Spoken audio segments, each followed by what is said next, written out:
Praise the lord. Good morning. మన ప్రభువైన యేసుక్రీస్తు వారి నామమున మీ అందరికీ కూడా ఉదయకాల శుభములను తెలియజేస్తూ ఉన్నాను. అందరూ బాగున్నారా? దేవుని కృపలో మీరందరూ క్షేమముగా ఉండాలని అనుదినము ప్రార్థన చేస్తూ ఉన్నాం. నా ప్రియమైన దేవుని బిడ్డలారా, యేసుతో అనుదిన ఆత్మీయ ప్రయాణం నాతో పాటు కలిసి కొనసాగిస్తున్నటువంటి నా ఆత్మీయమైన సహోదరి సహోదరులందరికీ కూడా ప్రభు పేరట ప్రత్యేకమైన శుభములను తెలియచేస్తూ ఉన్నాను. దేవుడు మిమ్మలను దీవించునుగాక. మీ ప్రతి పోరాటములో, మీ ప్రతి కష్ట నష్టములో మీకు జయము అనుగ్రహించునుగాక. నేటి దిన వాక్యము యెషయా గ్రంథము 55వ అధ్యాయము 3వ వచనము. చెవియొగ్గి నా ఎద్దుకు రండి, మీరు వినిన ఎడల మీరు బ్రతుకుదురు, నేను మీతో నిత్య నిబంధన చేసేదను. హల్లెలూయా. నా ప్రియమైన దేవుని బిడలారా, ఎంత అద్భుతమైనటువంటి మాటలు ఈ ఉదయకాల సమయంలో ప్రభు నీతో నాతో మాట్లాడుతూ ఉన్నాడు.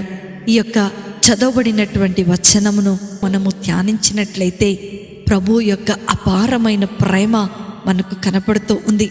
ఒక తండ్రి యొక్క నిశ్చయత మరి మనకు కనపడుతూ ఉంది. ఈ లోకంలో మనం చూసినట్లయితే చాలామంది తల్లిదండ్రులు వారి బిడ్డలను ప్రాణపరంగా ప్రేమిస్తారు. వారి కోసం ఏమి చేయడానికైనా సిద్ధంగా ఉంటారు. అలాగే బిడ్డలు కూడా వారి తల్లిదండ్రులను ఎంతగానో ప్రేమిస్తారు. ఇదంతా మనుషుల మధ్య ఉండేటువంటి ప్రేమ. ఈ లోకములో మనుషుల మధ్య ఉండేటువంటి ప్రేమ శాశ్వతంగా ఉండదు. ఆయా సమయాలను బట్టి మారిపోతూ ఉంటుంది. చిన్నతనంలో తల్లిదండ్రులను అమితంగా ప్రేమించే పిల్లలు పెద్దవారవుతున్న కొద్దీ వారి ప్రేమలో మార్పులు వచ్చేస్తూ ఉంటాయి. అలాగే తల్లిదండ్రులు కూడా వారి బిడ్డలు పెద్దవారవుతున్నప్పుడు వారి ప్రేమలో కూడా మార్పులు వచ్చేస్తూ ఉంటాయి. కాబట్టి మనుష్యులు వారు చూపించే ప్రేమ నిజమైనది కాదు. ఎందుకంటే నిజమైన ప్రేమ శాశ్వతంగా ఉంటూ ఉంటుంది. నిజమైన ప్రేమ ఎన్నటెన్నటికీ మారదు. ఒకప్పుడు ఎంతో ప్రేమగా ఉండేవాళ్ళు కూడా ఒకానొక సమయంలో శత్రువులుగా మారిపోతూ ఉంటారు. ప్రేమ తన స్వభావాన్ని ఎన్నటెన్నటికీ మార్చుకోలేదు. దేవుని ప్రేమ మాత్రమే నిజమైనది, శాశ్వతమైనది. దేవుడు తన పోలికతో, తన స్వరూపమందు, తన స్వహస్తాలతో చేసుకున్నటువంటి మనిషిని ఎంతగానో ప్రేమిస్తూ ఉన్నాడు. అలాంటి దేవుని ప్రేమను కాదని ఈ లోకాశలకు ఆకర్షితులమై లోకముతో స్నేహించి దేవునికి దూరం అయిపోతూ ఉన్నాం.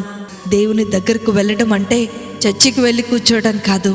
చర్చికి వెళ్ళి కూర్చొని ఈ లోకము గురించి ఆలోచిస్తూ ఉంటే అది దేవుని దగ్గరకు వెళ్ళినట్లు కాదు. దేవునికి మన హృదయములో స్థానం ఇవ్వాలి. ఆయనతో మాత్రమే స్నేహము చేయాలి. దేవునితో స్నేహము చేసినప్పుడు ఆయన మనతో కూడా ఉంటాడు.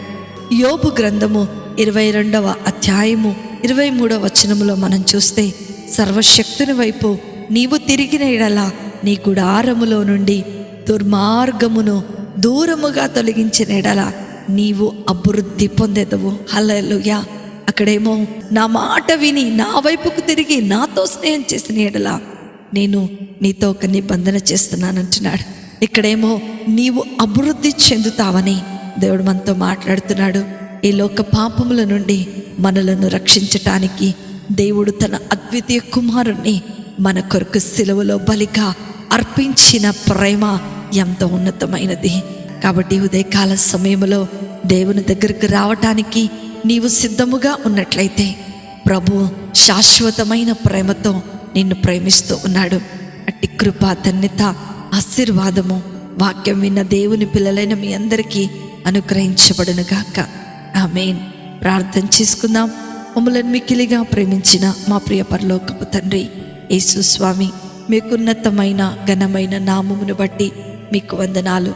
ప్రభువా, మేము ఈ లోకములో జీవించే జీవితము మీరు మాకు దయచేసినటువంటిదే. ఈ ఉదయకాల సమయములో ఈ వాక్యము ద్వారా మీరు మాతో ఒక నిబంధన చేసినందుకే మీకు వందనాలు చెల్లిస్తూ నజరేయుడైన యేసుక్రీస్తును శక్తి కలిగిన నామములో అతి వినయముతో అడిగి వేడుకొనుచున్నాను తండ్రి. ఆమేన్, ఆమేన్, ఆమేన్. ప్రభు మిమ్ములను మీ కుటుంబాలను దీవించునుగాక. ప్రేమతో మీ సహోదరి శిల్ప జోసఫ్.